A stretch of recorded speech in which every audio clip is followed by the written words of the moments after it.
அஸ்வின்ஸ் இனிப்பு காரம் பேக்கரி மற்றும் சைவ உணவகம்.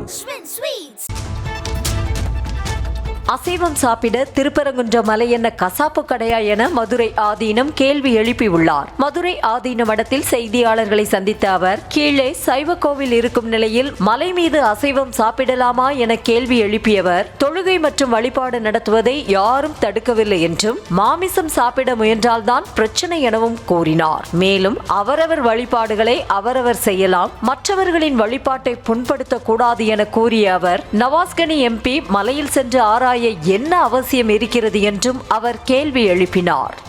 கீழே ஒரு சைவ கோயில் இருக்க, மேல வந்து செய்யலாமா? தொழுகை நடத்திட்டு போட்டோம், வழிபாடை யாரும் குறைச்சது இல்லை. உங்க மாமிசம் சாப்பிட போய் தானே இப்ப பிரச்சனை வந்துருச்சு. அது என்ன கசாப்பு கிடையா? சொல்றாரு பாரதியார் வந்து அண்டி பிழைக்கும் நம்மை ஆடு, அதை ஆதரிக்க வேண்டும்படி பாப்பான்னாரு. திருப்பரங்குன்றம் கோயில போய் ஆடை அறுத்து திங்க வேண்டும் பாப்பா நான் சொல்லியிருக்காரு. சாப்பிடுங்க, சாப்பிட்றவங்களை நான் குறை சொல்றேன். உங்க கடைகளை வந்து அறுத்து வீட்டில் வந்து செஞ்சு, எங்க கோயில் மேல வந்து செய்யக்கூடாது.